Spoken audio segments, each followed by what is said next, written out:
of our game and show you some snapshots of how our game has progressed from its beginning to its current state.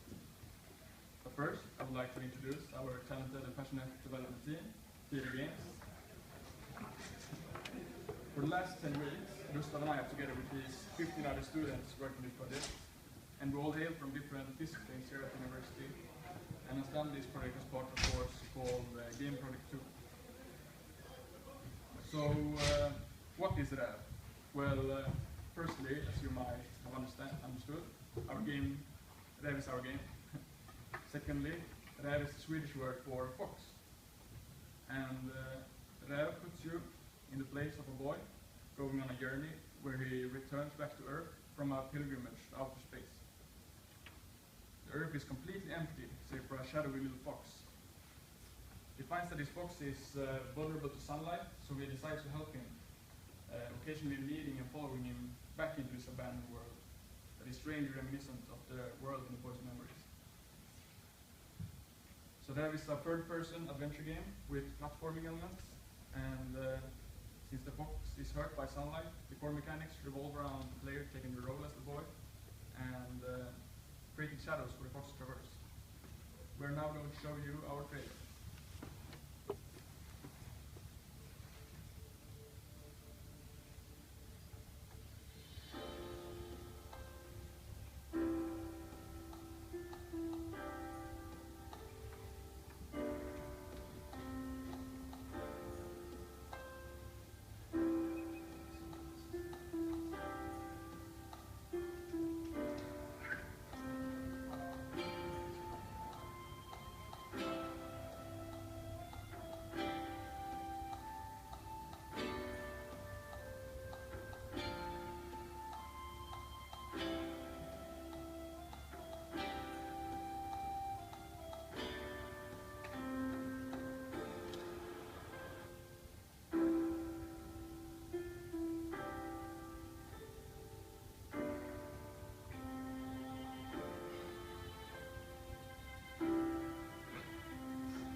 So this trailer showcases the result of our joint project, and we hope that it catches the budding relationship between the boy and his fox and the mood of loneliness in an empty yet beautiful world.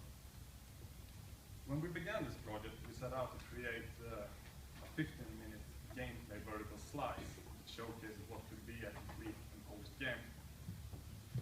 And in this first iteration, we wanted to focus on showcasing the unique relationship between the boy and his fox. And so when the boy and fox interact, we try to accentuate the relationship through something we call meaningful interaction. A meaningful interaction means, in this case, that what the player does should feel, that the simple decision to act to help this fox should be meaningful. And this is something that ties into our overall puzzle and mechanics. So we have a little example here, and in this example, the fox can't progress because the shadow effectively ends here. So the player looks around for a solution and sees this sign that's on the side of this building, and thinks maybe we can lower the sign and we can block the sun and we can progress. So the player climbs up the scaffolding on the side of the building by jumping and running along. And when he comes up to the top, he sees that a piece of metal is blocking the sign. So he picks up a stone and then he aims and throws it and removes the blockage, so the sign falls down, and now the fox can happily run along. Now I'm going to talk a bit about our story, and the main focus of our story, and really the mood and the theme of the game, is loneliness. And loneliness can be so much. A good example can be that I'm standing up here and I'm talking, and all of you are just sitting and listening, looking at them, all that. And it can also be like something like isolation, or that someone just feels left out. And loneliness is like thankful in that case, because everyone can find something that they feel lonely about.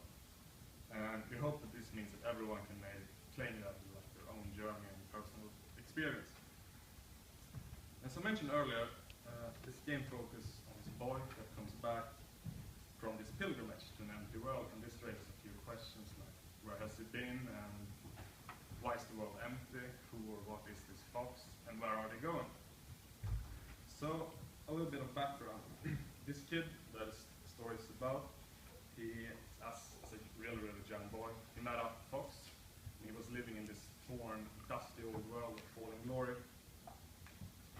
And this fox, like, he was roaming on the outskirts of his ruined city.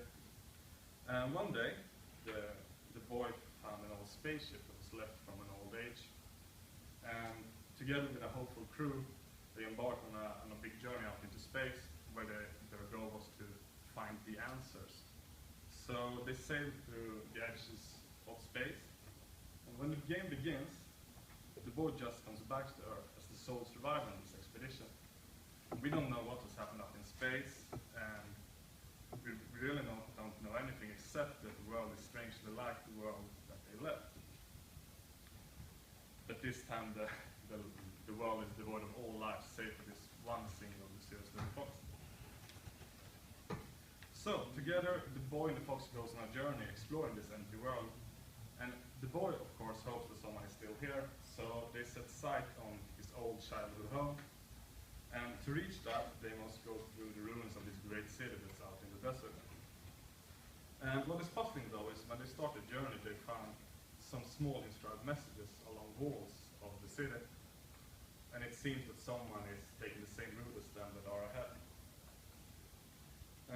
And as this journey progresses, the theme of loneliness is explored more as we get to see what has happened up in space, and we also get to see more of the boy's childhood memories.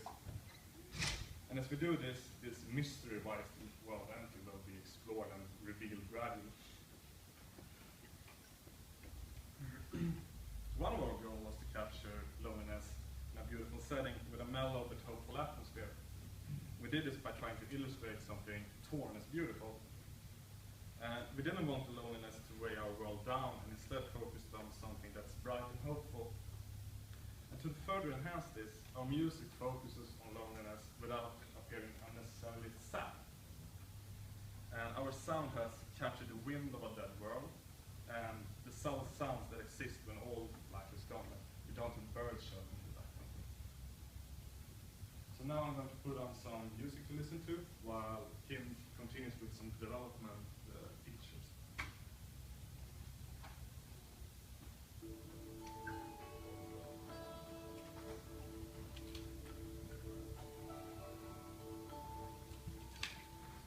Yes, as Gustav said, I'm going to show you some pictures of how the game has progressed over this course. I'm going to start by showing you the boy. The boy first started out as a piece of text, and naturally the first step was for our 2D artist to create some concept images of how the boy should look. Next, one of our 3D modelers took this model into Maya and made a low poly model. Then she took it into ZBrush, giving it more detail, making it seem more alive, before finally texturing it. At the same time, our animator was hard at work animating the character. So here is a short clip of the running animation of the boy. And finally, an image of how the boy looks in the final game. As for the fox, it was about the same process. It also started out as a descriptive text and went to a 2D concept image. Some of our graphic artists were a bit skeptic about how a black fox could stand out in the shadows. So we have had to work on tinting our shadows to make the fox more visible. Here's a short clip again of the running animation of the fox. And a picture of the fox in the final game. I'm now going to talk a bit more about an area of mine that I worked on, the level design. How it has changed from start to finish in this project. This includes a pretty big twist that we weren't prepared of when we started, so be prepared for that. So the first rendition of this level was a shopping plaza, a square area surrounded by bigger buildings. And the gameplay consisted mostly of pushing around boxes, doing more arbitrary, classic gameplay challenges. And the gameplay took place mostly inside of houses. This wasn't very interesting, and as we noticed third-person cameras are extremely hard to program inside these tight spaces. So for the big twist, our mentor gave us some feedback, and we decided just to scrap everything we had. This was in the 6th or 7th week or so it was a very stressful time. Many of our members were doubtful, as we were doubtful as well. but everyone was very supportive and understood that this change would greatly improve the game. So somehow, after 3 days or so, we successfully managed to rebuild a new version that was greatly improved. It worked so much better. And we have went from more arbitrary challenges to challenges that actually fit the setting and fit the story. We had this fox that was hurt by sunlight, but we had forgotten to focus on creating shadows. The new version had a lot less gaming stuff, as in gameplay for the sake of gameplay, and instead focused on conveying the mood or feeling of loneliness, which was described in the design document. So Gustav is now going to sum up what we have talked about and tell you a bit more about Räv's future. Okay, so we have shown you where we stand now and have some examples of our development. For the future, we're gonna introduce more movement modes for the board. It's gonna be able to climb them, hang on ledges, and we hope that this will improve our options for platforming and exploration. We'll also focus more on the interaction, not specifically on the boy and Fox actually. He's gonna be more dynamic in his movement, and when he comes closer to shadows, how will he react? And also we'll look at how the proximity between the boy and Fox works, and give more feedback in the form of sound and animation.